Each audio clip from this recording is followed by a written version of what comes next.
ഈശോമിശിഹായ്ക്ക് സ്തുതിയായിരിക്കട്ടെ. പരിശുദ്ധ ത്രിത്വത്തിൻ്റെ തിരുനാൾ.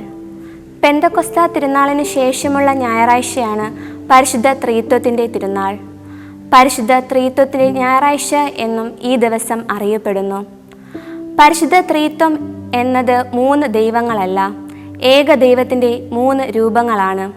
പിതാവും പുത്രനും പരിശുദ്ധാത്മാവും ദൈവം തന്നെ. പരിശുദ്ധ ത്രിത്വത്തിനെ അനുസ്മരിക്കുന്നതിനായി പെന്തക്കൊസ്തയ്ക്ക് ശേഷമുള്ള ഞായറാഴ്ച തിരഞ്ഞെടുക്കപ്പെടുന്നത് 10-ാം നൂറ്റാണ്ടിലാണ്. പോപ്പ് ജോൺ 22-ാമനാണ് തിരുനാൾ ഔദ്യോഗികമായി പ്രഖ്യാപിക്കുന്നത്. ത്രിത്വം എന്ന രഹസ്യം മനുഷ്യബുദ്ധിക്ക് ഗ്രഹിക്കാവുന്നതിലും അപ്പുറമാണ്. പല കാലങ്ങളിലും പല ദൈവശാസ്ത്രജ്ഞന്മാരും ഗുരുക്കന്മാരും ത്രിത്വത്തെ വിശദീകരിക്കാൻ ശ്രമിച്ചിട്ടുണ്ട്. എന്നാൽ തൃപ്തികരമായ വ്യാഖ്യാനം ഇതുവരെ സാധ്യമായിട്ടില്ല. പിതാവിൻ്റെയും പുത്രൻ്റെയും പരിശുദ്ധാത്മാവിൻ്റെയും അഭിഷേകം മാമോദീസ സ്വീകരണം വഴി ക്രിസ്ത്യാനിക്ക് ലഭിക്കുന്നു.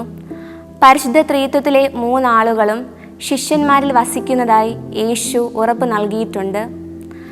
പിതാവ് പുത്രനിലും പുത്രൻ പിതാവിലും ആയിരിക്കുന്നു. ഈ വിധത്തിലുള്ള പരാമർശങ്ങൾ പരിശുദ്ധ ത്രിത്വത്തിലെ 3 ആളുകളും തമ്മിലുള്ള പൂർണ്ണമായ ഐക്യവും വെളിപ്പെടുത്തുന്നു. ഈ ഐക്യമാണ് മനുഷ്യ സമൂഹത്തിന് ദൈവത്തോടും പരസ്പരവും ഉണ്ടാകേണ്ടത്. ആമേൻ.